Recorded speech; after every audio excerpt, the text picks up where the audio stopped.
ముందు మీ మేడం చాముండేశ్వరితో మాట్లాడాలి. ఫస్ట్ మా మీద పెట్టిన కేసు విత్డ్రా చేసుకోవాలి. రేపు మీ వాళ్ళ చేతిలో మీ అమ్మాయిని పెట్టగానే మా నాన్న చేతిలో చెక్ ఉండాలి. మీరు మీ వాళ్ళు కలిసి మా ఇంటి మీద చేసిన డ్యామేజ్ మొత్తం రీప్లేస్ చేయాలి, మా పరువుతో సహా. నువ్వు చెప్పింది చెప్పినట్టు చేస్తే నువ్వు అన్నదానికి ఒప్పుకుంటా, లేదా ఇప్పటి వరకు నువ్వు చూడనిది అనుకోనిది చూడాల్సి వస్తుంది. వార్నింగ్ ఇస్తుంది ఏంట్రా? ఇప్పుడు మన ఫ్రెండ్స్ అయిపోయాం కదా, కలిసి పని చేసుకోవాలి కదా.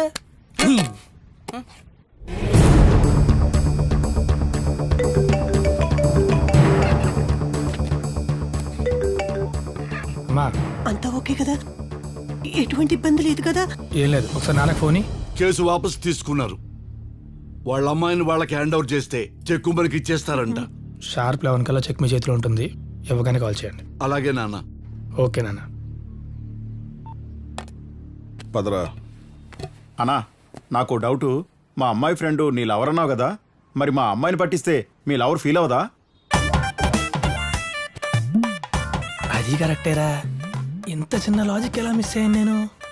ఎదవ డౌట్లు నువ్వు పదరా. కాదు సార్, ఆడు చెప్పింది కరెక్టే.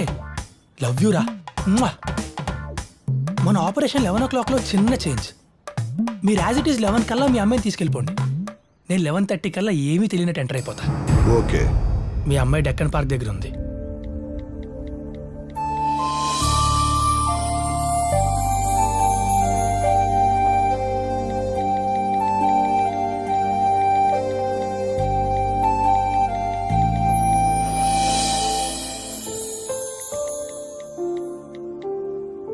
నిమిషాలు వాయిస్ మెసేజ్. శ్రీను, సేవ్ చేసినందుకు థ్యాంక్ యూ. మార్నింగ్ నువ్వు రాకపోయి ఉంటే ఏం జరిగేదో తలుచుకుంటేనే భయంగా ఉంది. లైఫ్లో ఎప్పుడూ ఇంతగా భయపడలేదు. నీకొక నిజం చెప్పాలి. నా పేరు స్వాతి కాదు, కృష్ణవేణి. సారీ. మా ఊరు నిడదవోలు. ఇష్టలేని పెళ్లి వల్ల ఇంట్లో నుంచి పారిపోయి వచ్చాను. అదే టైంలో మా ఊరు నుండి బుజ్జిగాడు అనేవాడు కూడా వచ్చాడు. మేమిద్దరం కలిసి పారిపోయామని ఊరంతా అనుకుంటున్నారు.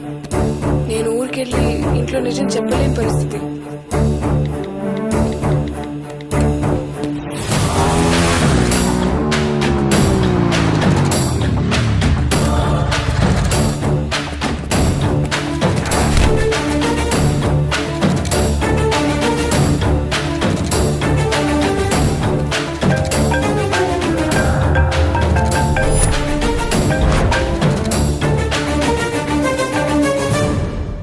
హలో అక్క, చెప్పినట్టే బుజ్జిగాడు మన అమ్మాయిని పట్టించేశాడు. వాళ్ళ బాబుకి చెక్ ఇచ్చేయచ్చు. ఓకే.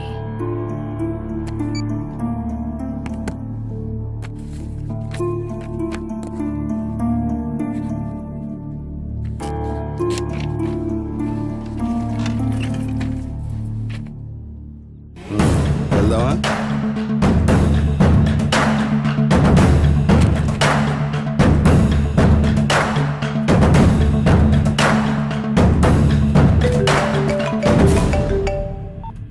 నాన్న, చెక్ ఇచ్చేశారు. వాళ్ళ అమ్మాయిని వాళ్ళకి హ్యాండ్ ఓవర్ చేసావట్టు కదా? నేను మళ్ళీ చేస్తాను నాన్న. ఓకే బంగారం, నీ ఇష్టం.